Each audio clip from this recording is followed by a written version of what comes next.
اللہ نے عروج و زوال کے جتنے قصے ہمیں سنائے ہیں، جو بڑی بڑی قومیں تباہ ہوئیں وہ غربت کی وجہ سے نہیں ہوئی، ٹیکنالوجی کی کمی کی وجہ سے نہیں، اپنی اخلاقی پستی کی وجہ سے تباہ ہو۔ الم تر کیف فعل ربک بعاد ارم ذات العماد التي لم يخلق مثلها في البلاد، یہ ایک قوم۔ وثمود الذين جابوا الصخر بالواد، یہ ایک دوسری قوم۔ وفرعون ذی الاوتاد، ایک تیسری قوم۔ السلام علیکم ناظرین، مولانا طارق جمیل کا مزید بیان سننے کے لیے ہمارے یوٹیوب چینل کو سبسکرائب کریں، لائک کریں اور بیل آئیکن پریس کریں۔ شکریہ۔ اللہ تعالیٰ کہہ رہے ذرا دھیان سے میری بات بھی سنو اور غور بھی کرو کہ تمہارے رب نے قوم عاد کے ساتھ کیا کیا، جن جیسا تیرے اللہ نے بنایا ہی نہیں تھا۔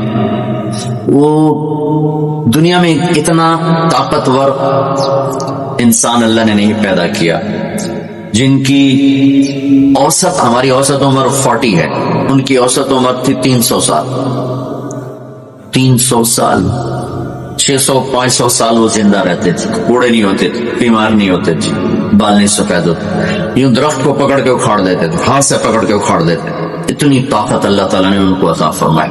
اللہ تعالیٰ فرماتے ہیں یہ کیوں ہلاک ہو گئے؟ سخر علیہم 7 لیال و8 ایام حسوما فترى القوم فيها صرعا كأنهم اعجاز نخل خاویہ فهل ترى لهم من باقیہ۔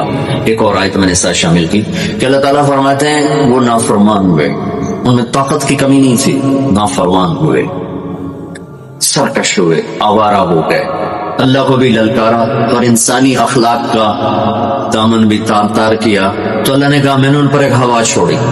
وہ کہتے تھے من اشد منا قوة، کوئی ہم سے طاقتور ہے تو اس سے ہمیں ڈراؤ۔ ان کے نبی تھے ہود علیہ السلام، وہ کہتے کوئی ہم سے طاقتور ہے تو ڈراؤ، ہمیں کس سے ڈراتے؟ من اشد منا قوة، کوئی ہے ہم سے زیادہ طاقتور؟ تو اللہ نے جواب دیا اولم يروا ان الذي خلقهم هو اشد منهم قوة وكانوا بآياتنا يجحدون۔ میرے نبی ہود ابھی نے بتائیں کہ جس اللہ نے تمہیں نطفے سے اتنا بڑا انسان بنایا ہے وہ تم سے زیادہ طاقتور ہے۔ اللہ تو نظر نہیں آ رہا، لہذا وہ کہتے ہو ہے ہی کوئی نہیں، ساڑھے جائے ہے ہی کوئی نہیں، کوئی دکھاؤ۔ جب وہ اکڑتے ہی گئے تو اللہ نے ایک ہوا چھوڑ دی۔ 7 لیال و8 ایام، 7 راتیں اور 8 دن، اور اس کائنات کی سب سے طاقتور مخلوق ہوا ہے، سب سے طاقتور۔ جب اللہ تعالیٰ نے زمین پیدا کی تو یہ امبیلنس تھی، تو اللہ تعالیٰ نے پہاڑ گاڑے تو بیلنس ہو۔ فرشتوں نے کہا یا اللہ پہاڑ سے کوئی طاقتور مخلوق ہے؟ تو اللہ نے کہا لوہا، کاٹ دیتے۔ تو فرشتوں نے پوچھا یا اللہ لوہے سے طاقتور کوئی مخلوق ہے؟ تو اللہ نے فرمایا آگ ہے جو اسے پگھلا دیتی۔ تو فرشتوں نے پوچھا یا اللہ آگ سے طاقتور کوئی مخلوق ہے؟ تو اللہ نے فرمایا پانی جو اسے بجھا دیتا ہے۔ فرشتوں نے پوچھا یا اللہ پانی سے طاقتور کوئی مخلوق ہے؟ تو اللہ نے فرمایا ہوا ہے جو اسے بخارات بنا کے اڑا دیتی۔ تو ہوا اس کائنات کی اللہ نے سب سے طاقتور مخلوق بتائی۔ اب عجب بات بتاؤ، فرشتوں نے پوچھا یا اللہ ہوا سے بھی طاقتور کوئی چیز ہے؟ آپ حیران ہو گئے سب اپنے نبی کی بات۔ تو یا اللہ ہوا سے بھی طاقتور کوئی مخلوق ہے؟ اس کائنات میں ہوا سب سے طاقتور چیز۔ اللہ نے کہا میرے بندے کا میرے نام پہ ایسے خرچ کرنا کہ کسی کو پتہ نہ چلے کہ اس نے خرچ کیا، ایسے دے کہ کسی کو پتہ ہی نہ چلے۔ تو اللہ نے کہا کہ یہ میرے بندے کا میرے نام پہ خرچ کرنا یہ اتنا طاقتور عمل ہے کہ ہوا بھی اس کے آگے جھک جاتی ہے، چونکہ یہ عمل میرے غصے کو بجھا دیتا، میرے غصے کو ٹھنڈا کرتا۔ اللہ کے غصے کو ٹھنڈا کرنے والی چیز اللہ کے نام پہ خرچ کرنا۔ مسلمان کنجوس نہیں ہوتا، بخیل نہیں ہوتا۔ تم لوگ کمال سمجھتے دوسرے کی جیب سے کھانا، کیونکہ ہم اس دور سے گزرے، دوسرے کی جیب سے کھانا۔ اور اللہ تعالیٰ کمال دیکھتا ہے کہ اپنی جیب سے کھلا، خود بھوکا رہ کے اوروں کو کھلا۔ ایک دفعہ شیطان ملا کسی عابد کو، تو اس نے کہا آج جو پوچھو گے نا سچ بتاؤں۔ شیطان اچھا ایک بتا دے، تیرے یار کتنے، تیرے دوست کتنے؟ کہنے لگا 3۔ تو کون؟ ایک جو غصے والا، غصہ تو سب میں ہے، جس کو غصے پہ کنٹرول نہ ہو، پھٹ جاتا ہو غصہ سب کو کھوتے ہو، غصہ آ جانا انسان غصہ آنا نیچرل ہے، نہ آئے تو پریشانی کی بات ہے۔ غصے کو پینا برداشت نہ کرنا، اس سے معاشرہ ٹوٹتا ہے۔ دوسرے کا غصے والا بڑا اچھا میرا یار ہے، دوسرا نشہ کرنے والا شراب پینے والا میرا بڑا گھاٹا یار، اور تیسرا بخیل کنجوس میرا بڑا یار ہے۔ اور اگلی عجیب بات بتاؤں، کہ اگر بدقسمتی سے یہ تینوں باتیں کسی میں اکٹھی ہو جائیں کہ وہ کمبخت غصہ بھی میں بھی پھٹتا ہو، شراب بھی پیتا ہو، بخیل بھی ہو، تو پیر ہونا تو میں مرید ہونا کہ پیر صحیح، شیطان اس کا مرید ہوتا ہے اور وہ پیر ہوتا ہے، وہ ایسی خطرناک بلا بن جاتا۔ سلمان کا صدقہ عادت ڈالو، بچوں خرچ کرنے کی عادت ڈالو، سخی کا کبھی ہاتھ تنگ نہیں ہوگا، اللہ اس کو اپنے خزانوں سے دیکھا۔ لیکن آج کل ماں باپ سکھاتے ہیں گنجائش کرو، جمع کرو، کجیاں میں پیسے ڈالو، اور تم اللہ کے نام پہ لگانا سیکھو، اللہ تمہیں وہاں سے دے گا جہاں سے وہم و گمان بھی نہیں۔ انفق ولا تخش من ذی العرش اقلالا، خرچ کر اور عرش والے سے تنگی کا ڈر نہ کر۔ اس مراد فضول خرچی نہیں، اللہ کے بندوں پہ خرچ کرنا، ضرور مندوں پہ خرچ کرو۔ تو اللہ کے نام پہ صدقہ اس کائنات کی سب سے طاقتور چیز، کیونکہ ہوا کو بھی سے اوپر اللہ نے بیان کیا، اور اللہ نے کہا یہ تیرے رب کے غصے کو بجھا ٹھنڈا کر دیتا۔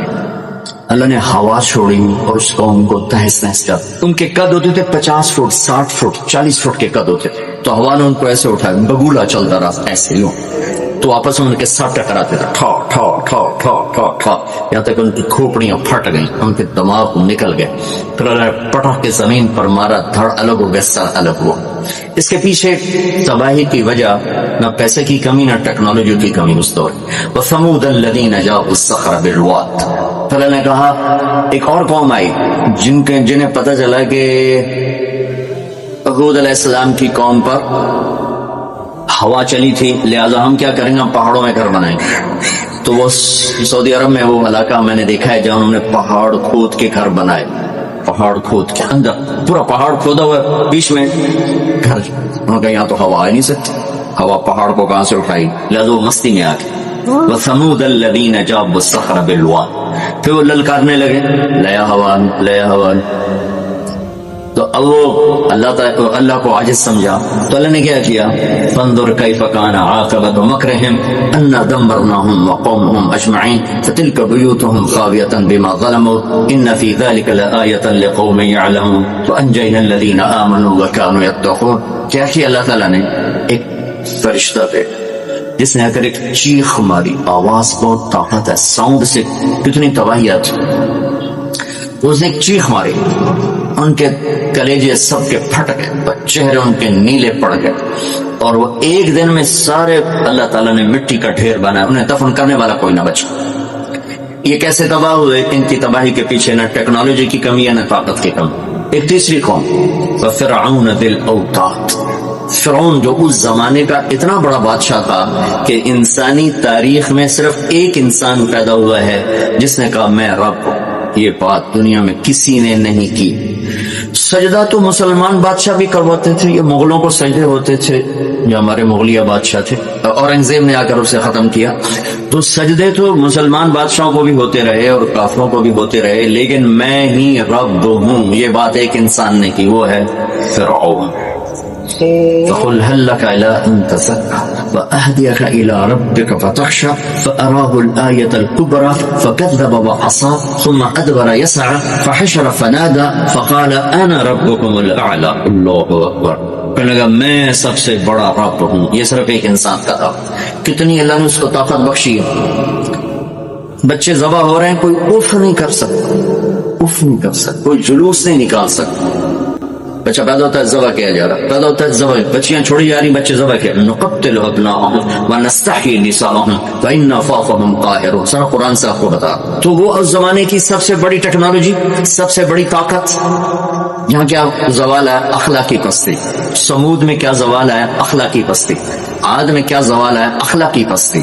کسی قوم کا سب سے بڑا سرمایہ اس کے اخلاق ہوتے ہیں، ٹیکنالوجی ثانوی چیز ہے، سونے چاندی کی کانیں، تیل کے خزانے، یہ دوسرے نمبر کی چیز ہے. سب سے پہلا سرمایہ وہ آپ میری جو نسل ہو، وہ آپ کے عالی اخلاق، آپ کا اچھا کردار، آپ کی حیا والی زندگی، آپ کی کردار والی زندگی، یہ میرے ملک کا سب سے بڑا سرمایہ ہے.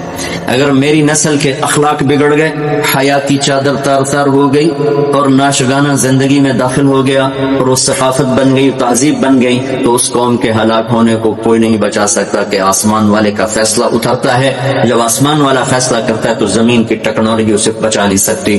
فرعون نے بھی کہا قوم نے فاتنا بما تعدنا ان كنت من الصادقین. نوح علیہ السلام کی قوم نے کہا نوح علیہ السلام سے، لاؤ کدھر ہے تیرے رب کا عذاب، فاتنا لے کے آؤ، کدھر ہے تیرے رب کا عذاب. انما یاتیکم بہ اللہ ان شاء وما انتم بمعجزین. اللہ جب لائے گا تو پھر تم کچھ کر نہیں سکو. ایک تندور سے پانی نکالا اور ساری نسل کو اللہ نے پانی میں پہنچ، ساری نسل. تو میں آپ کے سامنے اپنی بات کو مدلل کر رہا ہوں قرآن پاک سے کہ قوموں کے زوال اور عروج کا تعلق ٹیکنالوجی سے تھوڑا ہے اور اخلاقیات سے زیادہ ہے. اخلاقی پستی کسی بھی قوم کے زوال کا سب سے بڑا سبب ہے. اخلاقی بلندی کسی بھی قوم کے عروج کا سب سے بڑا سبب ہے. فرعون نے بچے ذبح کیے، بچیوں کو چھوڑا، عبرت کا نشان بنا دیا. لوگ سولی سب سے پہلے اس نے ایجاد کی اور پھر میرے رب نے فَأَخَذْنَاهُ وَجُنُودَهُ فَنَبَذْنَاهُمْ فِي الْيَمِّ. آگے سمندر، پیچھے فرعون، بیچ میں موسیٰ علیہ السلام کی قوم. تو کہنے لگے مروا دیا موسیٰ، مروا دیا. تو آگے سمندر، پیچھے فرعون، اگے جاؤ تو پانی، پچھو تو فرعون دا سوٹا ان کی دے جا گئی. تو موسیٰ علیہ السلام نے کہا کلا، ڈرو نہیں، ان معی ربی. آپ کو عجب تقابل کر کے دکھاؤں. موسیٰ علیہ السلام 40 سال رہے اپنے قوم کے ساتھ، 2 نبی، ایک موسیٰ ایک ہارون، اور اپنا سب کچھ قربان کیا. جب آگے سمندر دیکھا، پیچھے فرعون دیکھا، تو انہیں نہ موسیٰ یاد رہے نہ ہارون یاد رہے، انہیں اپنی پڑ گئے. انا لمدرکون، موسیٰ مروا دیتا ایسان، یا آپ ہمارے رسول ہیں، آپ ہمارے نبی، آپ کا کیا بنے گا؟ کوئی فکر نہیں. ہارون کا کیا، سانو اپنی پہ گئی. مروا دیا تو انہیں موسیٰ. تو انہوں نے کہا کلا ان معی ربی سیہدین. ہرگز نہیں، میرا اللہ میرے ساتھ ہے، مجھے راستہ دکھائے گا. لیکن کلا میں ایک اشارہ ہے کہ تمہیں مرنا ہی چاہیے، یا تمہیں فرعون مارے یا تمہیں پانی مارے. لیکن جو کہ میرا اللہ میرے ساتھ ہے تو انشاءاللہ مجھے راستہ ملے گا، تمہیں بھی مل جائے گا، میری تو فیض تمہیں بھی مل جائے. تو جب وہ بالکل قریب آ گیا تو اللہ نے کہا فضرب بعصاک البحر، لاٹھی مار. لاٹھی اللہ نے فرعون کے لشکر پہ نہیں مروائی، عجیب بات، کہ پانی پہ لاٹھی مار، بالکل عقل کے خلاف پانی پہ لاٹھی مار. موسیٰ علیہ السلام نے یہ نہیں پوچھا یا اللہ اب پانی تے سوٹے مارن دا کی مطلب، فرعون دے سرج مروا، کہنے کدھر مار. فانفلق البحر فکان کل فرق کالطود العظیم. میرے رب کی قدرت، ایک دم اس لاٹھی سے ٹھوٹے مارتا سمندر 12 راستوں میں تبدیل ہو گئی اور سارا پانی ایسے سیمنٹ کی دیوار بن کے کھڑا ہو، کوئی جنبش نہیں. اور 12 قبیلے تھے، 12، تو ہر قبیلہ ایک راستے پہ پانی میں انٹر ہو گیا، بڑی بڑی دیواریں. اب ان کو پریشانی شروع ہو گئی کہ پتہ نہیں نال دینے کی حال ہے. تو اللہ تعالیٰ نے پانی کو ٹرانسپیرنٹ کر دیا. پہلے ہوتا ہے لیکن نظر نہیں آتا نا، تھک ہو، تو اللہ تعالیٰ نے دکھانا شروع کر دیا، وہ جا رہا ہے، وہ جا رہا ہے، وہ جا رہا ہے، سب جا رہے ہیں، جا رہے ہیں، جا رہے ہیں. سب پار نکل گیا تو فرعون کنارے پر آ گیا، انٹر ہوا، اس کے ساتھ اس کا لشکر انٹر ہوا. تو اللہ نے پانی کو حکم دیا تو پانی دوبارہ حرکت میں آیا اور سارا لشکر اس کے اندر ڈوبا، غرق ہوا. کہنے لگے ہمیں اعتبار نہیں، دکھاؤ واقعی مر گیا ہے. پانی کی موج نے اٹھایا اور باہر پھینک دیا. تو موت کو دیکھ کے نبی بھول گیا 40 سال جنہوں نے محنت کی. دیکھو ہمارے نبی ہجرت کے لیے گھر سے نکلے، جمعہ کی رات، جمعہ کی 27 صفر، نبوت کا 14واں سال اور جمعہ کی رات. تو ابو بکر رضی اللہ تعالیٰ عنہ نے عرض کی یا رسول اللہ میں نے ایک غار ڈھونڈا ہوا ہے، وہاں چل کے چھپتے ہیں، پھر جب ہماری طلب کوئی ختم ہو جائے گی پھر ہم نکلیں. چل اب کبھی آگے چلیں کبھی پیچھے، کبھی ہمارے نبی کے آگے ہوں کبھی پیچھے ہوں، کبھی آگے ہوں کبھی پیچھے. تو آپ نے فرمایا کہ ابو بکر یہ کیا کرو، کبھی آگے کبھی پیچھے، کبھی آگے کبھی پیچھے. تو کہنے لگے یا رسول اللہ اخاف الرصد فامشی امامک واخاف الطلب فامشی خلفک، یا رسول اللہ جب مجھے یہ خیال آتا ہے کہ آگے کوئی دشمن چھپا ہوا وار نہ کر دے تو میں آگے چلتا ہوں کہ وار میرے اوپر پڑے آپ پہ نہ پڑے، اور جب مجھے خیال آتا ہے کہ پیچھے سے آ کے حملہ نہ کر دے تو میں بھاگ کے پیچھے ہو جاتا ہوں کہ اگر کوئی وار کرے تو میرے اوپر ہے آپ پر نہ آئے۔ انا لمدرکون، ابو بکر کا عمل اور بنی اسرائیل کا عمل آپ فرق دیکھ رہے ہو۔ اگلے دن اچھا ہمارے نبی پنجوں پہ چل رہے تھے، پنجوں پہ، پورا پاؤں نہیں، کہ اس زمانے میں کھوجی، جب تک کچی سڑکیں تھی یہ علم تھا، خود ہمارے گاؤں میں کھوجی تھے، گاؤں میں کھوجی تھے، کچی سڑکوں پہ پاؤں کے نشان پر چلتے چلتے سینکڑوں میل چلے جاتے تھے۔ ہمارے دادا کے ہونٹ چوری ہوئے ڈیرہ غازی خان، چوری ہونا کوئی بڑی بات نہیں تھی، بےزتی سمجھی جاتی تھی اس زمانے میں، فلانے سردار دی چوری ہو گئی، تو کھوجی کو لے کر چلے میاں چنو کے پاس ہمارا گاؤں ہے، وہاں سے چلتے چلتے تیرا غازی خان سے چوٹی پہنچے، پاؤں کا نشان دیکھتے دیکھتے، اور وہاں سے اپنے اونٹ لے کر واپس آئے۔ تو میرے نبی پنجوں پر چل رہے تھے کہ قدم کا نشان نہ پڑے، لہذا جب آپ پہاڑ کے قریب پہنچے، وہ یوں سیدھا پہاڑ ہے بالکل غار ثور ایسے، جب آپ چڑھنے لگے تو انگلیاں اتنی درد کرنے لگیں کہ آپ سے چڑھا نہیں گیا، تو ابوبکر رضی اللہ تعالیٰ عنہ نے آپ کو کمر پہ بٹھایا اور کمر پہ بٹھا کے اس پہاڑ کو اوپر لے کر، کبھی اللہ کو لے جائے تو آپ دیکھنا کتنا وہ اوکھا پہاڑ ہے جس پر ابوبکر اوپر لے کر، پھر آپ کو باہر بٹھایا، آپ باہر بیٹھے، خود اندر تشریف لے گئے، اندھیرا تھا تو ٹٹول کے سوراخ بند کرنے شروع کیے، روڑے پتھر اس سے، اب سوراخ باقی تھے اور روڑے ختم ہو گئے، تو اپنی پگڑی اتاری اور اس کو پھاڑ کے سوراخ بند کیے، پھر بھی سوراخ باقی تھے تو کرتا اتارا اور اس کو پھاڑ کے سوراخ بند کیے، پھر ایک سوراخ باقی رہ گیا وہ جس میں سانپ تھا، اس کے اوپر اپنی ایڑی کو رکھ دی، پھر عرض کی یا رسول اللہ آپ تشریف لائیں، آپ کو اندھیرے میں پتہ نہیں چلا کہ ابو بکر کے نہ پگڑی ہے اور نہ کرتا ہے، جب تھوڑی روشنی ہوئی، صبح صادق ہوئی، روشنی ہوئی تو دیکھا ابو بکر کے نہ کرتا نہ پگڑی، تو آپ نے کہا ابو بکر تیرا کرتا تیری پگڑی، کہ یا رسول اللہ اب یہ دیکھیں یا سارے سوراخ تھے، مجھے خیال ہوا کوئی چیز آپ کو تکلیف نہ پہنچائے تو میں نے یہ سارے بند کر دیے، تو اس پر ایک دم میرے نبی کی آنکھیں بھر آئیں اور اب بے ساختہ روئے اور ہاتھ اٹھا کر رکھا یا اللہ میں ابو بکر سے راضی ہوں، تو بھی اس سے راضی ہو جا اور اسے جنت میں میرا ساتھی بنا دے۔ تو فوراً جبریل آئے اور عرض کی یا رسول اللہ اللہ تعالیٰ فرما رہے ہیں کہ ہم ابو بکر سے راضی ہیں اور جنت میں آپ کا ساتھی بنانے کی بشارت دیتے ہیں۔ بنو اسرائیل کہہ رہے ہیں مروا دیا، اور ابو بکر کیا کر رہے ہیں آپ کو تقابل کر کے بتا۔ پھر اگلے دن قریش کا کھوجی صرف انگلیوں کو پہچانتا غار ثور کی طرف چل پڑا، جب وہ چلے تو میرے رب کا غیبی نظام حرکت میں آیا، اللہ نے ایک بیل اگائی، وہ کافی کھلی جگہ، بیل اگائی، بیل، اس کے شاخوں کے اندر اللہ نے مکڑیوں کو حکم دیا، انہیں جالا بنا دی، ایک کبوتری نے آ کے انڈے دے دی، کھوجی ٹھیک دروازے پہ لے کے آ گئے کہ پاؤں کا نشان یہاں تک۔ تو اب ابوبکر کے دل پہ کیا گزر رہی تھی وہ قرآن بتاتا ہے، بنو اسرائیل کے دل پہ کیا گزری قرآن نے کہا انہیں اپنی پڑ گئی، اپنے نبی کی بھول گئی، لیکن جب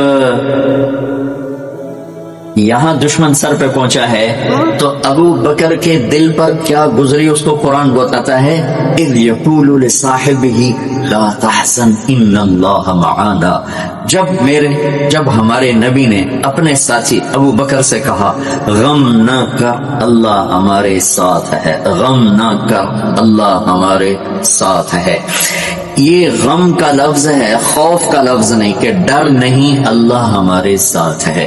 اگر قرآن کہتا لا تخف، ڈرو نہیں، اللہ ہمارے ساتھ ہے، تو ڈرو نہیں کا لفظ بتلاتا کہ ابو بکر کو اپنی پڑ گئی، یار میرا کی بڑھنا ہے۔ قرآن کہتا ہے غم نہ کر، ابو بکر کو اپنی ذات بھول گئی، اپنے نبی کا غم لگ گیا کہ یا اللہ میرے نبی کا کیا بنے گا، یا اللہ میرے نبی کا کیا بنے گا، تو اللہ تعالیٰ نے فرمایا اس ابو بکر کے سینے کو سامنے رکھا کہ اپنے حبیب کی زبان سے کہلوایا غم نہ کر اللہ ہمارے ساتھ ہے، اللہ ہمارے ساتھ ہے۔ پھر دونوں امتوں کا فرق بتانے لگا ہوں۔ بنو اسرائیل نے سمندر پار کیا، فرعون کو غرق ہوتے دیکھا، اور ایک نبی آگے ایک پیچھے، دو رسولوں کے درمیان جا رہے ہیں، اور آگے ایک بستی میں دیکھا فمروا علی قوم یعکفون علی اصنام لهم، وہ ایک بتوں کی پوجا کر رہے تھے. اتنے ماٹھے تھے عقل کے بنو اسرائیل کہ پتھر کی پوجا ہو رہی. 40 سال نبی کی صحبت ہے, بڑے بڑے معجزے دیکھے, اور ابھی پانی پاؤں پہ لگا ہوا ہے, سمندر کو پھٹتے دیکھا, فرعون کو ڈوبتے دیکھا. موسیٰ علیہ السلام سے کہنے لگے اجعل لنا الہا کما لہم آلیہ. موسیٰ علیہ السلام جی ہماری ایک درخواست. کہنے لگے کیا ایو جے خدا سانو ہی لے دے, ایسے انہوں متھر ٹیک. اتنی چھوٹی عقل کے تھے کہ ایک لے دے ہمیں. توڑے جا بے عقل میں دنیا جو ایک ہی کوئی انکم قوم تجہلون. ہمارے نبی دنیا سے تشریف لے گئے, فوت ہوئے 12 ربیع الاول 7 جون 633 عیسوی 11 ہجری پیر کا. یہی تقریباً یہی ٹائم ہے, اس سے تھوڑا سا آگے, زور سے پہلے. اب دنیا سے تشریف لے گئے, انتقال فرما گئے. اس صحابہ پہ عجیب و غریب کیفیت طاری ہوگی. عمر رضی اللہ عنہ نے تلوار نکال لی, جو کہے گا اللہ کے نبی فوت ہو گئے قتل کر دوں گا. وہ فوت نہیں ہوئے, اللہ کے پاس گئے, واپس آئیں گے. ابوبکر صدیق کو پتا چلا وہ عوالی ایک محلہ ہے, وہاں گئے ہوئے تھے اپنی بیگم کے پاس.